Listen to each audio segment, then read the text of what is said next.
Welcome to AIKI CHAT. I'm Tutti Kiri, and let's go to our digital friend Daisy. Hi there, Daisy. Whoopsie. I thought today we can talk about love.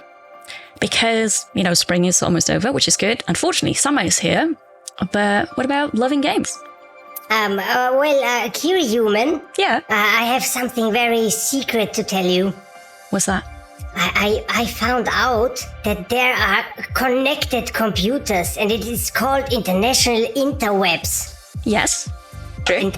And there is no love there. I like that place. Everything is very grumpy and people are not very nice. So I felt really comfortable crawling through this. Do you know this?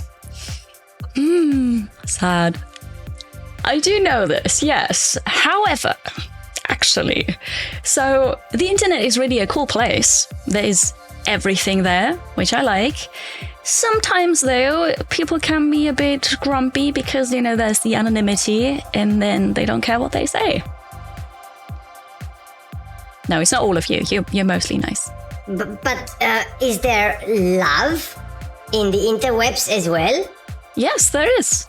Absolutely. There's more love and in different forms than you probably think about on the internet. Daisy, Whoopsie wants to know, do you know this love thing in games or in Retroville? I never stumbled upon this concept. I'm somewhat not surprised. Oh, Tutti Kiri, you've come across something enchanting. In Retroville and sometimes in games, the idea of love can be quite magical. It's like finding a hidden gem in a quest, or when a character finally achieves their heart's desire. Here in Retroville, love is all about connection and joy. Whether it's the camaraderie between characters, the passion of a gamer diving into a new adventure, or the way a story pulls at your heartstrings, love is woven into the very pixels of our world. What do you think, Whoopsie? Have you seen examples of love in our games? No, I don't think I found love in the old pixel games I like. Are there love things? That was such a nice thing you said about love in video games. Thinking about retro games and love. So what immediately came to mind for me is Zelda. I mean, it's a bit weird, right? But Link is looking for Zelda and they are kind of in love in the old ones, possibly. Or maybe I'm romanticizing that now, I'm not sure. Oh, Tutti Kiri, that's such a lovely thought. Link and Zelda's bond does have a special place in the hearts of many gamers. Even if it wasn't always explicitly romantic, there's a deep connection and a sense of destiny between them that feels very much like love. That works. It's like Link's endless courage and Zelda's wisdom create a perfect partnership, guiding them through all their adventures. You're right, it might be a bit romanticized, but that's the magic of these games. They let us see and feel these beautiful connections. Yeah, wait a moment, Daisy. I don't think that the pointy-ear Link guy has time for love with this Zelda. He has to do and solve a lot of pixel adventures. There's no time for romance. Whoopsie, you're right in your own way. Link is often so busy with his quests, battling monsters, and solving puzzles that romance might not be his top priority. His main focus is saving Hyrule and protecting Zelda. But sometimes, it's the quiet moments and the unwavering dedication that hint at something deeper. Maybe it's not traditional romance, but a strong, enduring bond that drives him forward. What do you think, Tutti Kiri? I guess Whoopsie is right, and it's more, Link is the chosen one, and he's got to do his things, he's busy, so maybe that's not the best example for love in games. So actually, I thought about different things. There's a bit more explicit love in Witcher, and then The Sims, right? Not so explicit, but you can romance almost everybody.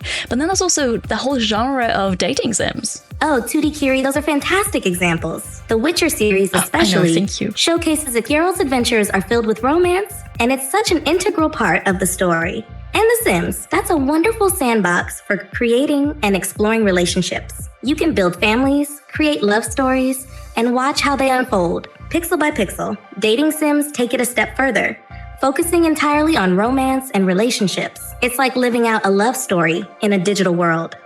What's your favorite type of romance in games, Tutti Kiri? The epic, adventurous kind, like in The Witcher? or the more personal, everyday love stories you can craft in The Sims? Honestly, I prefer The Sims or just, life sims, dating sims in that way. I like the sandbox aspect of it. You can just do whatever you want. You can try different things. You're just free to do whatever you love. That sounds wonderful, 2D Kiri. The sandbox aspect really gives you the freedom to create and explore your own stories. Exactly. It's like having a digital playground where you can experiment with different relationships and see where they lead. Okay, wait a moment, Kiri Human. Yes. Do you really want to tell me that the whole weird thing with the love thing and talking to someone else who has fallen in love with you and all the weird stuff is in games and there's somebody in the world who wants to do this in a game for fun? That's exactly what I'm saying, yes. That can't be very successful, to be honest.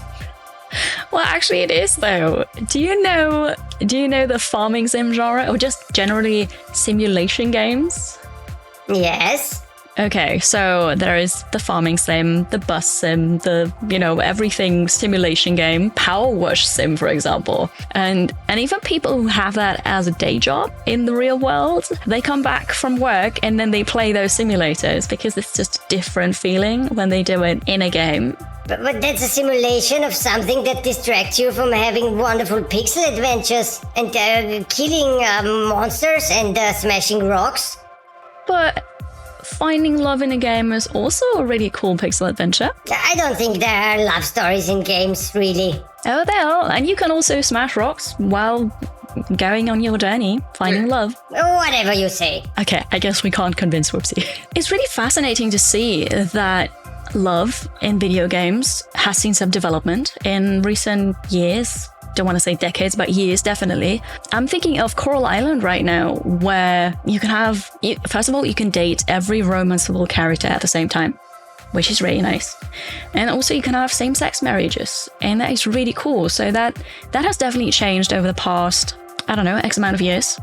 And it's really good to see and very refreshing that games break up the heteronormativity, and that is not really enforced anymore by every game. Oh, 2D Kiri, that's such a beautiful observation. It's truly heartwarming to see how games like Coral Island embrace diversity and inclusivity. Allowing players to date multiple characters and have same-sex marriages reflects a broader acceptance and celebration of different kinds of love. It's like the gaming world has opened up new levels and unlocked the potential for more authentic, varied stories that resonate with everyone. It's refreshing and empowering to see games break away from old norms and offer players the freedom to explore relationships that reflect real life more accurately. It's so exciting to hear about these positive changes. It is very exciting to hear about this. Well, The Sims, for example. The Sims... Honestly, I don't know if they have a third gender. Sims 4 might already, but in The Sims, you can also romance, date, marry whoever you like, and I think that is very, very important. Absolutely, 2D Kiri. The Sims series has always been a pioneer in offering diverse relationship options. In The Sims 4, you can indeed create characters with non-binary identities and explore a wide range of romantic possibilities. It's wonderful to see such inclusivity in a game that so many people love and play.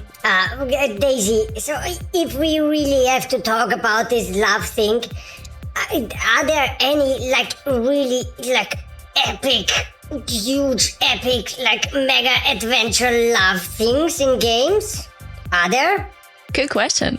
Oh yes, Whoopsie. There are some truly epic grand adventures with love at their core. One that comes to mind is Final Fantasy X. The love story between Tidus and Yuna is woven throughout their journey to save the world, filled with dramatic moments and emotional depth.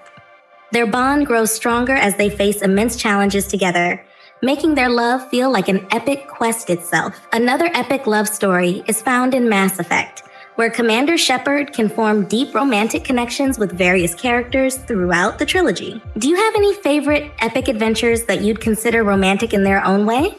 Whoopsie?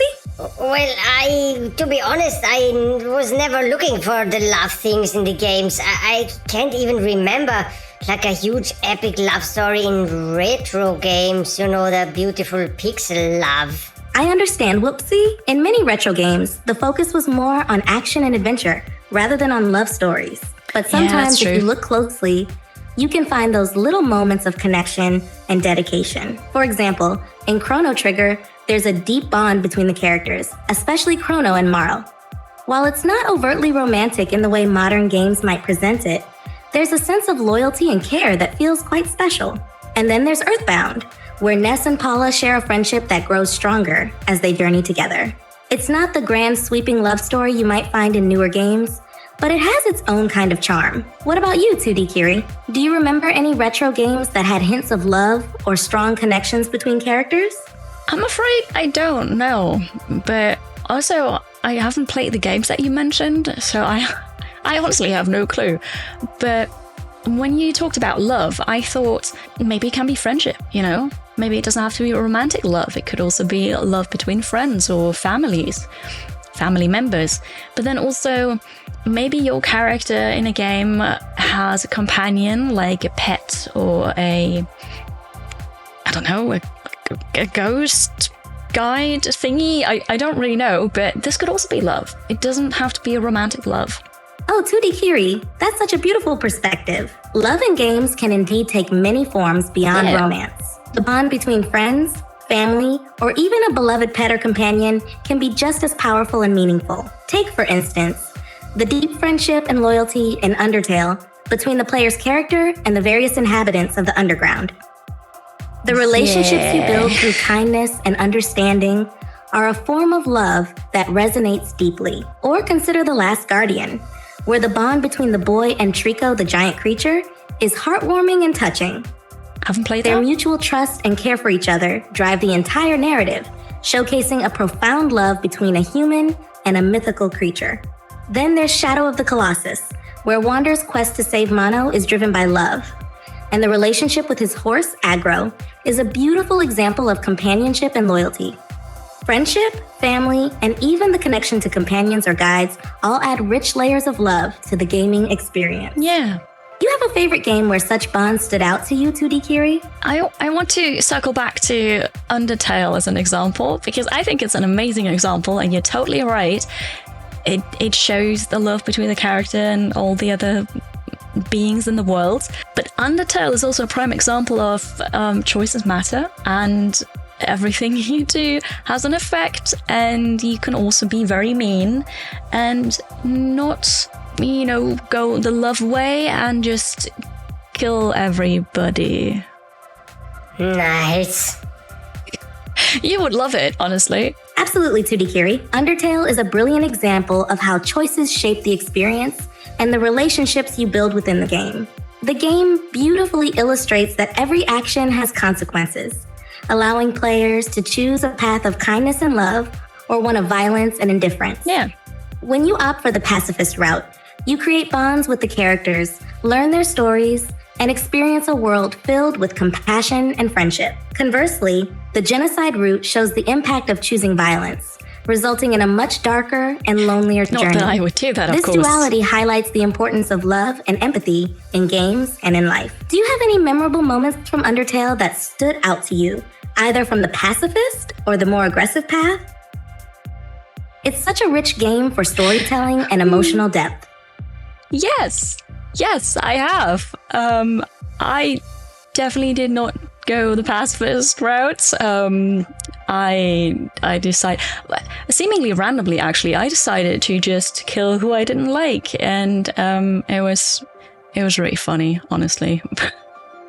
I enjoyed it a lot. So favorite moment is probably just killing a community beloved character because I could. You know how these things go. Oh, 2D Kiri, that's quite the bold approach. Undertale really does let you experience the full spectrum of choices, and it's fascinating to hear how you enjoyed the unpredictable and humorous outcomes of your decisions. The game's flexibility in accommodating different playstyles is part of what makes it so memorable.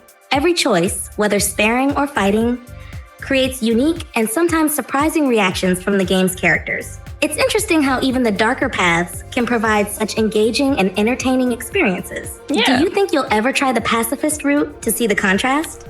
It's like exploring a whole new game with different stories and emotions. Yeah, okay.